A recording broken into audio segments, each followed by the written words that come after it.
Around 3,500 years ago, less than 250,000 people lived in Britain. That's about the population of Leicester today. They were scattered across the landscape in small groups, and they'd had their triumphs. They'd manipulated nature, clearing forests, settling as farmers. They'd even become master builders. This had been the first age of Britain, but we were still a far cry from being a nation, or even an identifiable society. Between 1500 BC and the beginning of the 1st century AD, life for ordinary people in Britain would change beyond recognition.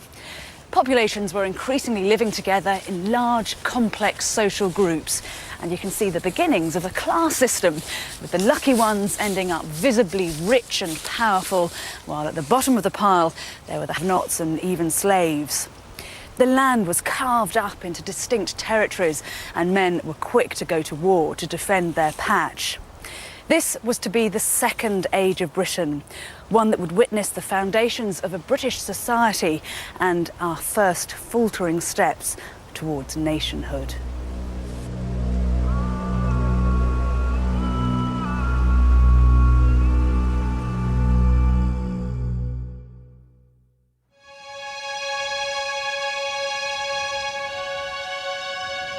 The story begins here. This is Dartmoor, over 350 square miles of deserted moorland and peat bog. But around 1500 BC, thousands of people lived here. Generations had poured blood, sweat and tears into clearing this land of forest, and they now wanted to assert who had rights to what.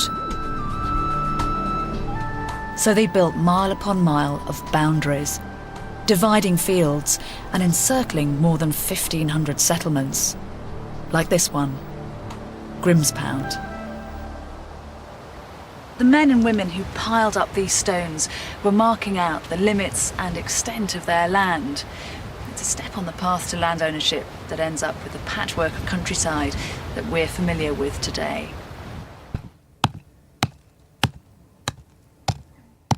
Among these new landowners were masters of a new kind of magic. Imagine seeing this for the first time. A mysterious alchemy that used fire to transform dull rock into something shiny and strong. The ultimate status symbol in Bronze Age Britain. Up here, you can almost sense the energy and ambition of the population. Men and women in control and looking to the future.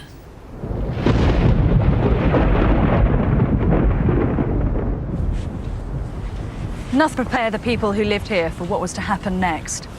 Within a few generations, the whole of Dartmoor was to be abandoned. There's no evidence of plague or massacre or catastrophic fire, but what they did have to face was that most British of blights, rain.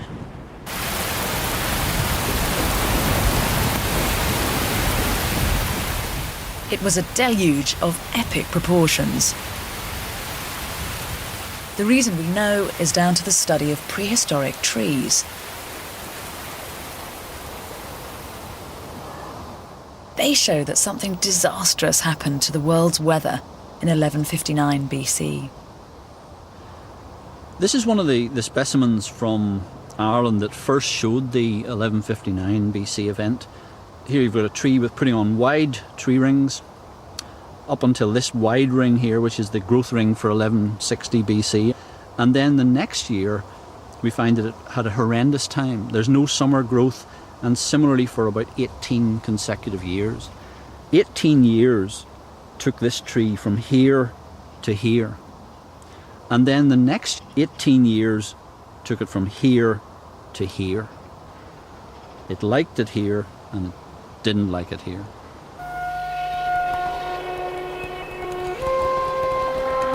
And it wasn't just happening on Dartmoor.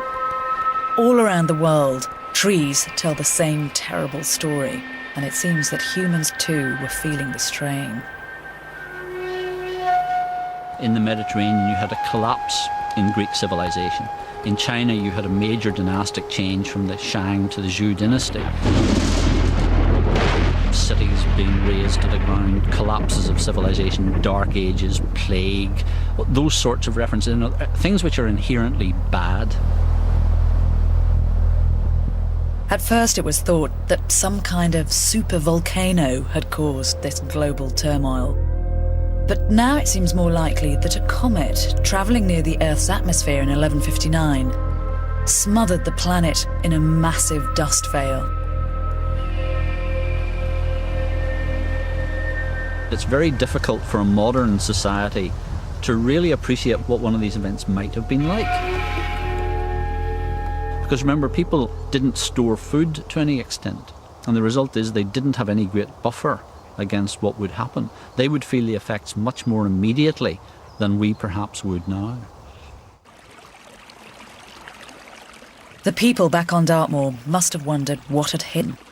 18 summers without sun, wild storms, their crops failed, and the soil was simply washed away. One by one, they abandoned their homes and left Dartmoor, the uninhabitable wilderness it is today.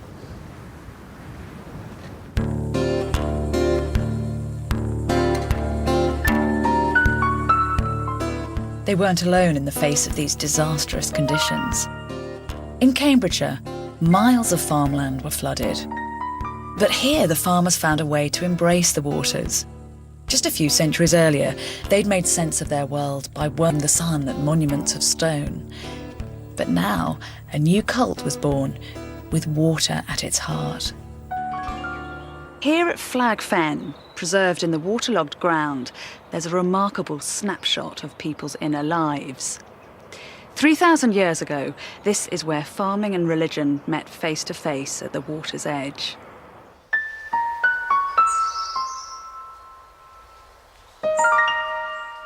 It was archaeologist Francis Pryor who stumbled across an extraordinary past below the modern fields here. How did you discover Flag Fen? Well, actually, I was walking this dike, and it was 20 years ago, and I actually caught my foot on a piece of wood, and I bent down, picked up the wood, and I saw it was cut, shaped, pointed with a narrow-bladed axe. And I then slid down the side of the dike and found more wood.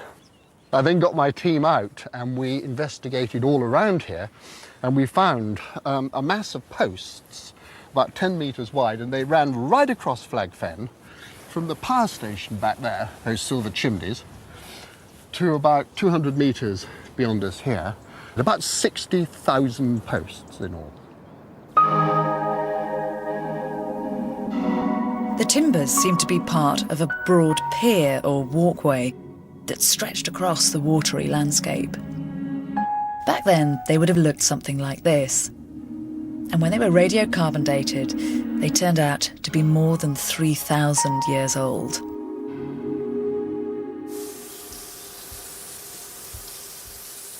A portion of them is preserved today in an environmentally controlled building. What we've got here is sort of 1/4%. So it would have been a massive thing running across Flag Fen, and it would have been visible from miles around. It really would have dominated the landscape. But this walkway was about more than just getting from A to B. It was a declaration of people's desire to stop the flooding of their land. I think that what you're looking at here is a symbolic statement saying, rather like King Canute, keep back water, because the floods were coming in from the north and the east. And this is a bit of a symbolic defense against them. So I think people were getting quite edgy at this time, and they wanted to make a statement that says, this is our land. All along the edges of the causeway, archaeologists found evidence that people were also trying to appease the rising water. You have swords, daggers, spearheads, complete pots. We've even found complete quern stones, corn grinding stones, absolutely complete, unused, placed in there. Well, that doesn't make any sense in practical terms. So, this was a special place, and people made offerings here.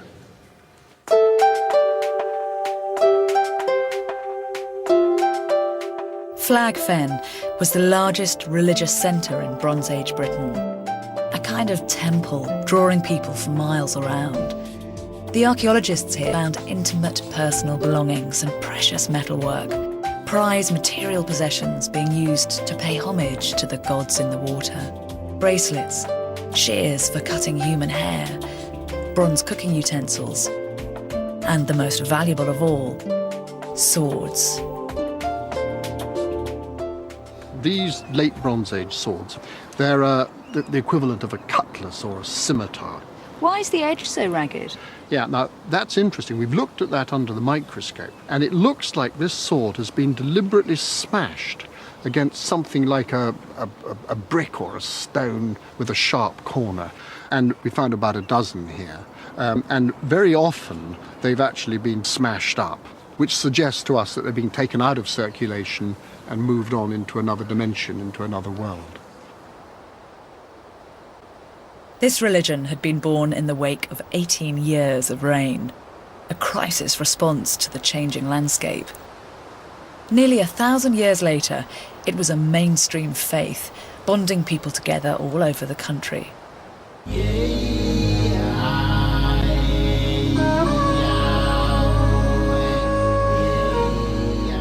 Compelling evidence of just how established this watery religion had become has been found in the heart of London.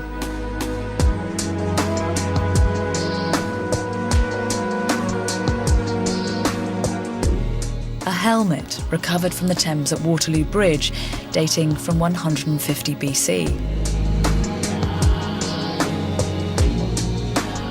Dredged from the river at Battersea, a shield fashioned around 200 BC. Just two of hundreds of recovered treasures offered to the Thames by people who would have travelled miles to gather. 2,500 years ago, there were no substantial settlements where London is now. Even so, at times, these banks would have been heaving with people. The Thames was the centre of their cosmos, a gateway to their gods. Mind you, the reason for coming down here wasn't entirely high-minded. People must have craved spiritual satisfaction, but they also wanted a rare opportunity to meet and mix. Isolated groups had begun to interbreed. Society was evolving, and even the spiritual landscape would reflect our new priorities, making personal allegiances and putting down roots.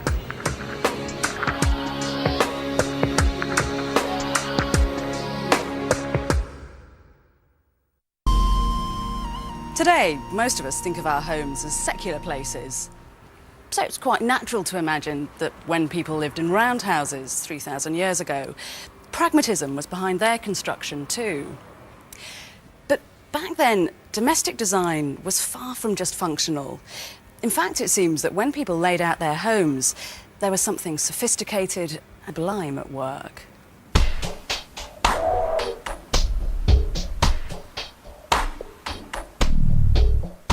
Clad Hallam on the Hebridean island of South Uist.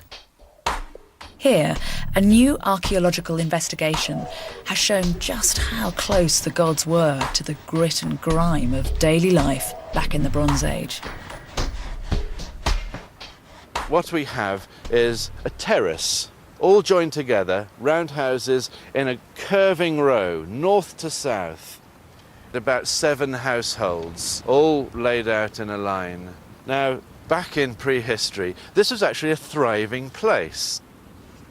The excavations here have revealed that the houses were built around a sophisticated plan that made maximum use of sunlight and shadow inside. I'm just walking in through the doorway of the middle roundhouse. It's an enormous building. It's 10 metres in diameter.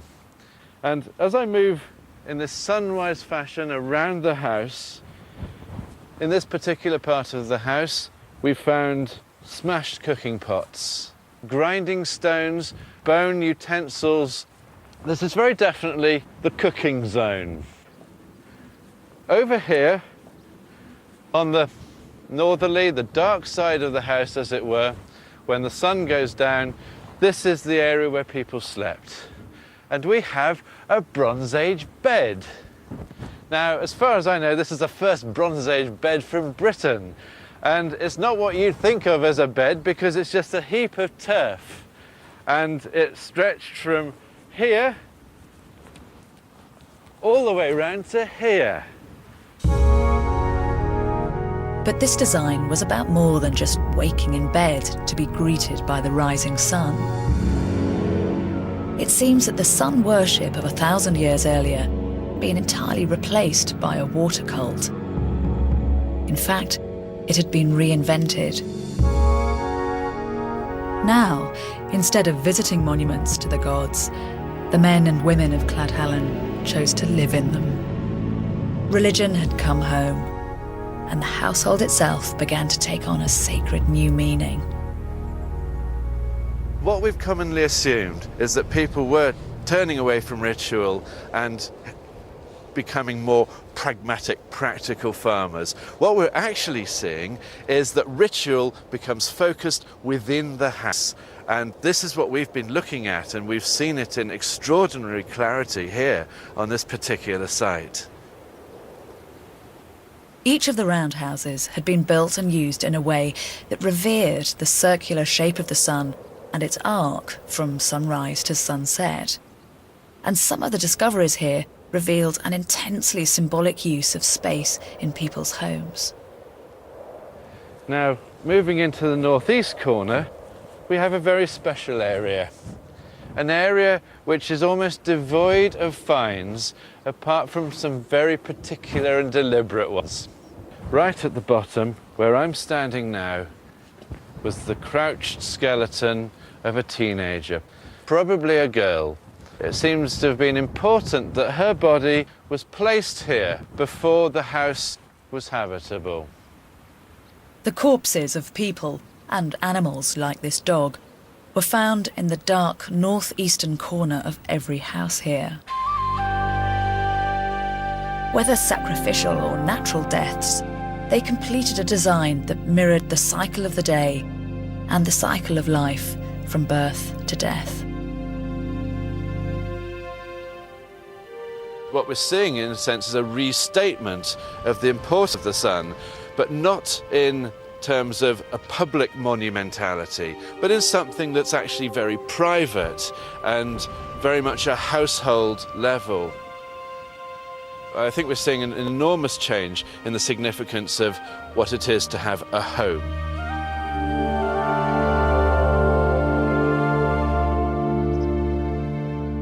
The centuries passed, and all over the British Isles we continued to invest in our home life and put down roots. By 500 BC, these sturdy British homes were the building blocks for larger, stronger communities.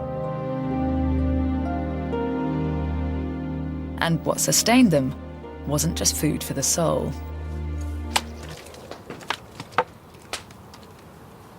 The bare necessities of life back then are the focus of study at Butser Ancient Farm in Hampshire. Here, the research is based on the premise that to illuminate everyday life in the distant past, you should experience it now.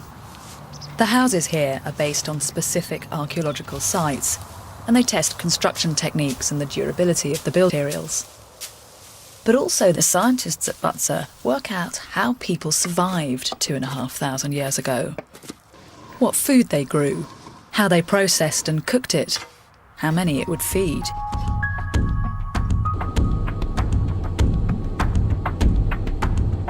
People had discovered a new metal much more readily available than bronze: iron.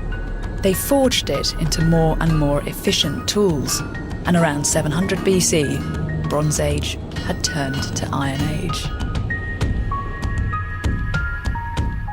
This was a massive technological leap, but it heralded an even more significant social change when an acre began to feed twice as many mouths as before. Largely thanks to more effective grinding tools and better iron ploughs and sickles, farms were now producing a substantial surplus, far more food than people needed just to survive. Of course, what you have to remember is that this was a world without money, so wealth from your land was something to celebrate and shout about. And we've got evidence from around 300 BC of a particular community that did just that by throwing the mother of all parties. Venue for the festivities was a small village outside what is now modern Winchester, a cluster of Iron Age houses excavated in the 1980s. Dotted about on site, archaeologists discovered a puzzling series of pits. In the Iron Age, they often would store grain in holes under the ground. In the past, people have simply assumed that when a grain storage pit stops being used for grain, storing grain, it's just used as a dustbin. One of the most important developments in Iron Age archaeology has been to recognise that rubbish we find in these storage pits is extremely unusual rubbish. It's probably the end result of a ritual feast or a sacrifice. It may even itself be an offering to the gods. One pit in particular was filled with pottery, the bones of dozens of animals, and even a couple of uneaten carcasses. What you're seeing here is just a tiny fraction of what was found in this one pit. This is part of the jaw of one of the horses. The pig was laid lying on its left side in the centre of the pit. What animal is this? Next to the pig was the skeleton of a dog. Detailed analysis showed that the pit had been filled in on a single day. What seems to have happened is there's been a huge gathering of perhaps 200-300 people. As part of that feast and gathering, they've slaughtered and sacrificed at least 12 cows, several adult horses, sheep, pig, dogs, and that they've also gone out and hunted at least one hare. To, if you like, throw away that amount of meat in one huge feasting event probably means you've been planning this for years in advance. You've probably got initial ceremonies, then you've got the huge centrepiece event of sacrificing the animals. And then finally, you have a huge meal.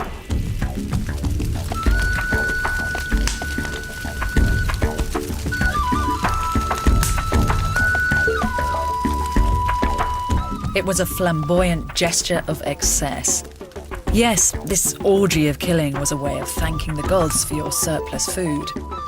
It was also about impressing the neighbours and establishing the dynamics within the group. You're competing with other people by throwing lavish feasts, by inviting as many people as you possibly can to come and eat and share food with you. So the bigger the feast, the higher up the pecking order you are. Iron Age politics works building up relationships with people. I throw you a lavish feast, you do something for me in return. That is the meat and drink of how Iron Age societies work.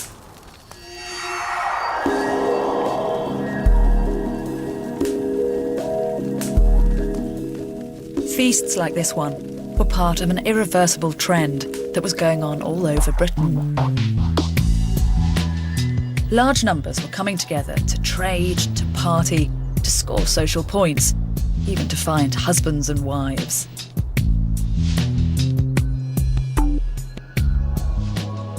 Over time, many of these meeting places became permanent fixtures, and some emerged as a kind of forerunner to the town, often on prominent hilltops like this one, Maiden Castle. For the first time in Britain's history, we were identifying ourselves with large, coherent communities. You could say that this was the beginning of a society as we'd recognise it. Of course, that has its attractions.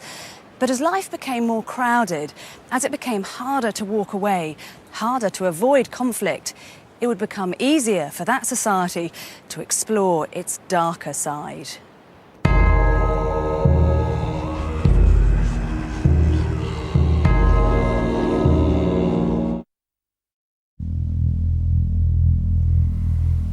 At the height of the Iron Age, British metal workers busied themselves with an alarming invention. An infernally clever tool designed for one thing and one thing only: killing human beings. As the population grew and people lived closer together, there were more flashpoints, and demands for these weapons were at an all-time high. British society had embraced the arms race, and with it, an ideology of war.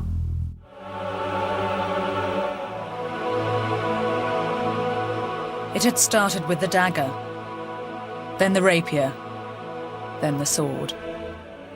By 500 BC, the new iron swords, stronger, more flexible and cheaper, were fast making this a dangerous world to live in.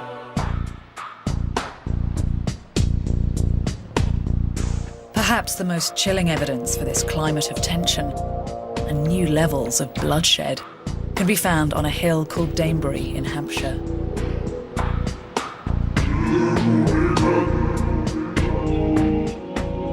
Very likely an important element of this was symbolic.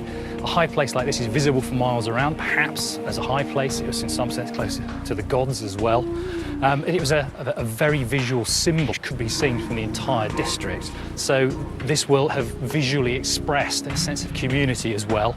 They also conducted their religious ceremonies, their community meeting, markets. All these kinds of functions are quite likely to have happened in high places like Danebury Hill Fort. At first, Danebury looks just like any other hill in this rural landscape. But 20 years of archaeological excavations here revealed one of the most compelling and bloody stories from prehistoric Britain. At its height, Danebury would have been home to about 400 people. But there's little doubt that this place also had a military function. The top of the hill and all the buildings on it would have been surrounded by massive walls and deep ditches. This is a serious bit of engineering. It certainly is. What we're actually walking along here, this modern roadway, marks the original line of the entry into the hill fort, and it's also the original slope of the hill. Everything we see around us here, all these great lumps and hollows, are the actual hill fort defences. These are all earthworks which were constructed by the people of the time, moving tens of thousands of tons of chalk and earth. There was an outer gate here, and then as we come forward along the roadway, we are approaching the main inner gate. Just in here were very large post sockets for a great timber gate structure which went up over the top here, perhaps with some kind of defensive tower on the top of it as well. So you would have come here through the leaves of the open gate, and you would have then seen revealed before you the interior of the hill fort, full of storage facilities, houses around the interior of the rampart as well. In the centre, archaeologists found evidence of a kind of dress rehearsal for cosy small-town life. Workshops belonging to weavers, leather and metal workers, and basket makers. Life in a place like this must have been relatively ordered and predictable. You had access to the best craftsmen in the area, and assuming the harvest had gone well, you knew there was enough grain in the storage pits to keep you and your family from starving at winter time. But all this security came at a price. Yes, you were protected by your community, but you're also expected to suffer for them, and if necessary, lay down your life. In the event of an attack on Danebury, the men that lived here would have found themselves no longer beholden just to their kin, but to the whole hill fort. And that would quite possibly mean being called to the top of the walls to repel an enemy by force. Well, imagine if you were a warrior attacking Danebury Hill Fort, coming up the roadway here to attack the main gate. You would have been carrying your shield in your left arm, spear or sword in the right arm. As you go up the roadway here, your right side is exposed, and that's where I think this great projecting earthwork coming out from the main line of the defences comes into play. Any of the defenders who are up there, equipped with spears and javelins and other weapons, will be able to rain down on you a fierce fire on your unprotected side. You'd be extremely vulnerable. This is a killing zone down here. This is not pure speculation. The excavations here uncovered proof of preparations for war. Just about where we're sitting, just inside the east gate, was found a large pit which had 11,000 river pebbles in it. And we're fairly sure that these are actually sling stones, sling ammunition for defending the east gate.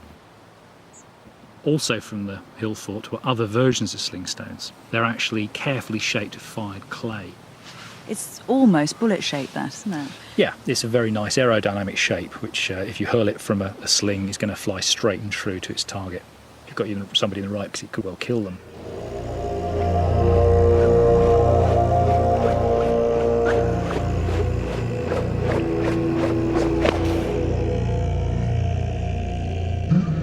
Human skeletal remains are incredibly rare in the archaeology of the Iron Age. It's thought that most people left their dead to rot in the open air, or perhaps burnt them. A minority seem to have gone in for some kind of mutilation after death. But at Danebury, among the few human bones that have been found, there is grisly evidence of violence during life. We have here part of the pelvis of one individual, and you can see here there are some massive injuries from what appears to be a sword rather than an axe or anything else. This body was hacked up, the middle part of the body was hacked out. Another example is provided by this skull here. If you look at this frontal bone, here are the eye sockets, there's this puncture wound just above the point between the eyes. And this was caused by a spearhead, which as you can see has a central rib down it. And if you compare this spearhead with that wound, you can see that's what caused it. But it is actually possible that that too was post-mortem. But one other skull here, which I think gives us evidence for a lot of this violence actually happening to the living. This has a very interesting, quite small injury on the skull here, which has been caused probably by a glancing blow from a sword. And this person evidently did survive this. It does show signs of healing. So here we have some unambiguous evidence, I think, of a violent event with a weapon actually in life.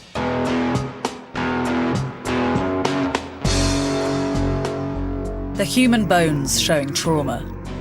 The ammunition dump behind the east gate. The massive fortifications.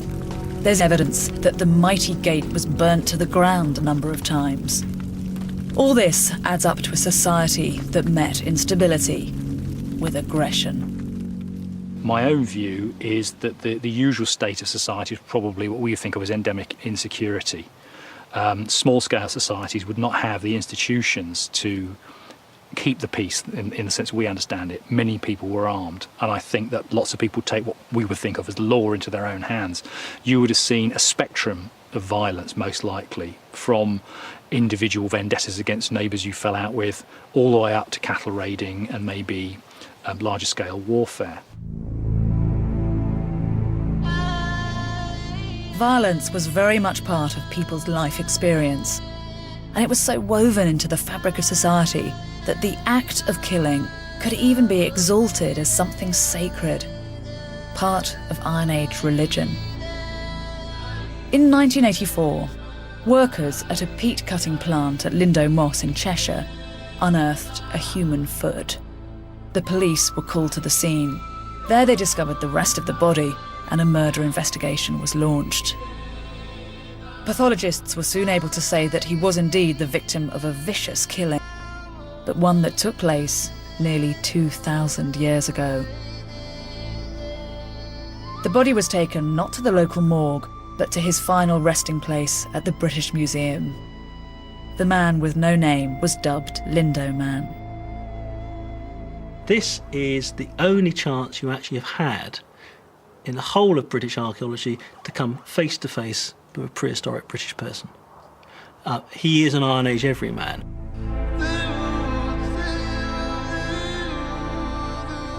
He's dark-haired, neatly trimmed beard and moustache, about 5'6", well-built, and between 25 and 30 when he died. A post-mortem on his body gives an intimate picture of his last moments. At the edge of the wetlands, he ate a meal of bread and herbs. He would never eat again. He's led to the bog naked. except for one article of clothing. There is a fox fur armlet, a little band of fox fur around one of his arms. He was smashed twice on the head with a blunt object that cracked his skull. But this was only the beginning of the bloodshed. Next, a garrote was tightened around his neck, and this broke his neck. That's what killed him. And then finally, with that garrote still held tightly, his throat was cut. And at that point, because of the way the garrote is tied, blood would have actually spurted out quite dramatically as part of that. And as the last part of the rite, he's placed face down in a pool of water. But why go to such lengths to finish someone off? Things like the manner of his death, points not to simple execution, it points to sacrifice. It's the overkilling which shows that this man isn't a murder victim. Also simply where he's sacrificed. If he's a criminal or even a victim of crime, why is he actually in this bog miles away from the nearest settlement, in an area which people at that time probably thought was perhaps magical or dangerous or mystical? And here's the ultimate offering or sacrifice of the whole person.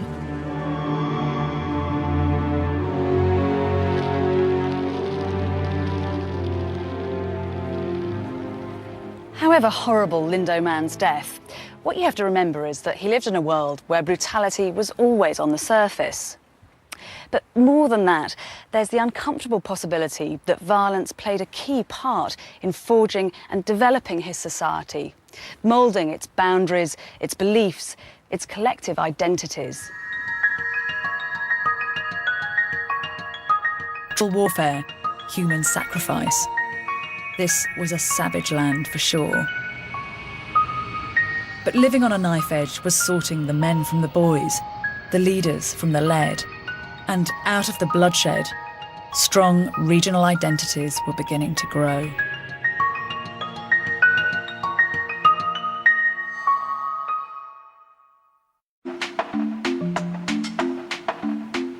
As an island nation, the British don't really have to live with border crossings in the way that our neighbours in Europe do, but it wasn't always like that.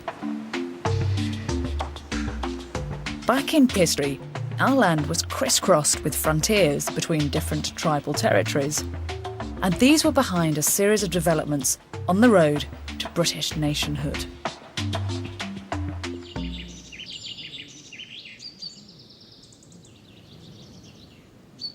This hill marks a border crossing hotly contested around the time of Christ. Later Roman writers named the tribes that would have squabbled over it. The area up there was held by the Dabuni tribe. Behind me, it was controlled by the Katavalauni, and this hill and the land to the south was in the hands of the Atrebates tribe. Back then, ordinary people on the ground probably had very little sense of belonging to a British nation. But what they did have was a strong, growing tribal identity. And for the Atrebates, their territory came with something that said in no uncertain terms who they were: a logo.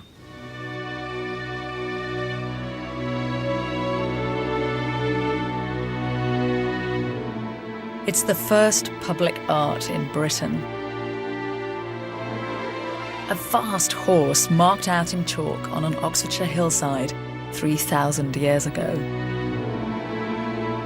Hill figures are found nowhere else in Europe, and this one marks a key moment in the development of British identity. The people who lived here in the late Bronze Age were marking their land with their tribal emblem. 1,000 years later, when the Atrebates held this hill, their figurehead was as potent as ever. And when they began to mint coins, the first British cash, they were embossed with it.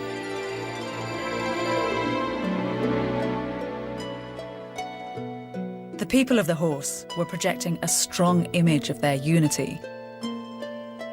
But inside, tribal society was being carved up.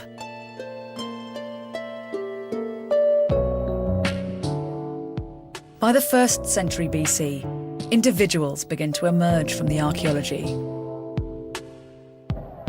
Their faces, and thanks to the arrival of writing from Rome, their names, like Commius and Tincamarus.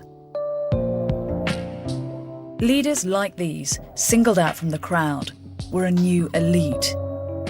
And of course, overlords need underdogs. These are shackles from the 1st century BC, designed not for animals, but for people who were tethered together by the neck. This was an underclass, denied their liberty and sold as slaves. It seems that along with the luxury goods you might expect, the grand houses, the fine chariots, at the end of the Iron Age, you demonstrated your status by enslaving and owning your compatriots. This was a time of conspicuous consumption, where people joined the list of commodities.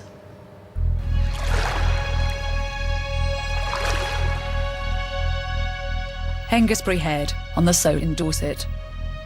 2,000 years ago, this place was Britain's first real trading port.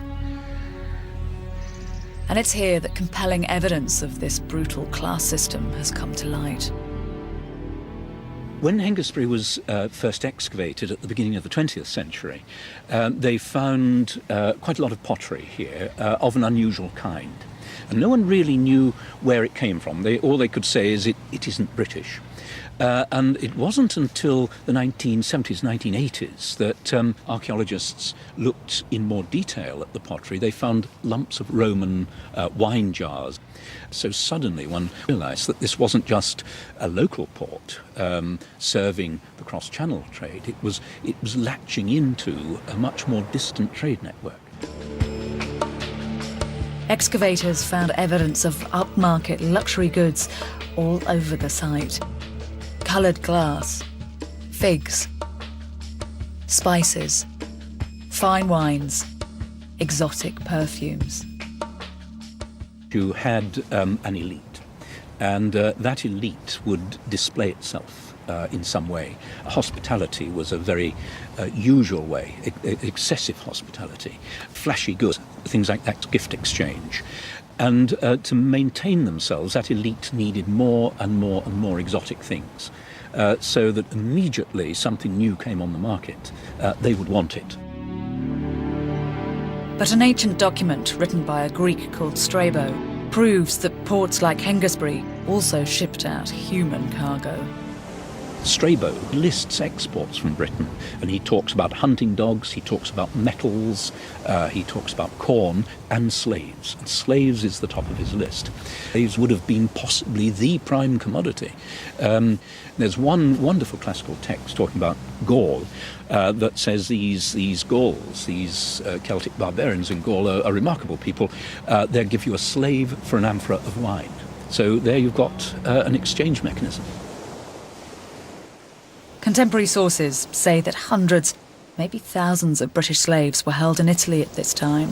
Clearly, traders here had few qualms about using their countrymen and women as a cash crop. And this trade was driven by a growing awareness of the mighty empire that was now right on our doorstep. Things were very fast. And that period, let's say about 100 BC, probably they were aware of something quite interesting out there happening called Rome or the Roman Empire. And when Julius Caesar conquered Gaul, Rome was very much known, and people did flee from the continent and come to Britain and say, there's this awful chap Caesar, beating us up and killing us all. So this was a time of very, very rapid change.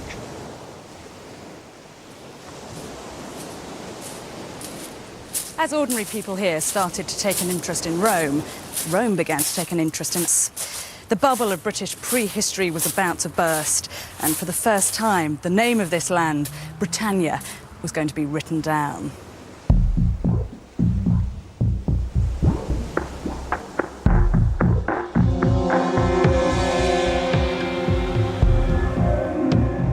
During the short part of the summer that remained, I resolved to proceed to Britannia. I thought it would be of great service to me if I only entered the island, looked into the character of the people, and gained knowledge of their localities, harbours, and landing places. His name was Julius Caesar, and he was the first person to write an eyewitness account of life on British soil. But Caesar's interest in Britannia wasn't entirely anthropological. He came across with 2 legions of the order of 10,000 troops and made landfall at the White Cliffs of Dover, where he saw very large numbers of enemy warriors awaiting him. So he moved along the coast some miles, possibly to where we are here at Deal, where he beached his ships. The British that faced Caesar on this shore must have felt a mixture of terror and rage. Small consolation then that this was not, despite all appearances, a Roman invasion quite yet. One of the principal reasons Caesar came here was nothing to do with the Britons at all. It was that he wanted a publicity coup. And what better could there be than to take a Roman army out beyond the boundaries of the known world? This was the equivalent, the Roman equivalent of a moonshot. What we do know is that it was a failure because the ships were very badly damaged by a sudden storm. He was very lucky actually to be able to get out of Britain without his army being massacred. The British had had to deal with the Romans for less than a week. But a year later, they were back with a force more than double in size. This time, the army stayed for nearly 6 months. Some tribes here would have seen their leaders coerced or seduced by the Roman cause, and would have watched as this man, Caesar, took notes about their homeland. The island was triangular in form and about 2,000 miles in circumference.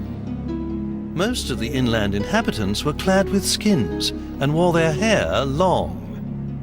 Their buildings were exceedingly numerous, sometimes in fortified towns, and the number of people counted.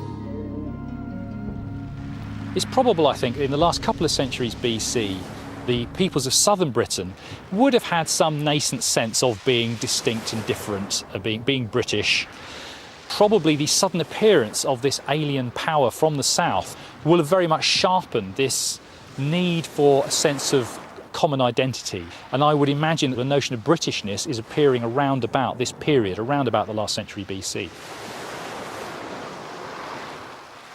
We'd come a long way from the disparate, tiny settlements of 1,000 years before. But the greatest test of British mettle was just around the corner. Yes, the Romans had gone, but they'd be back. Within a century, the horizon would be bristling once again with Roman ships. And this time, the imperial juggernaut would change everyday life in Britain forever. And indeed, the Romans arrive next week at the same time. The accompanying book, 7 Ages of Britain, is in the shops and costs £3. To make an order, call 0870 1234 344 or click on to channel4.com/shop.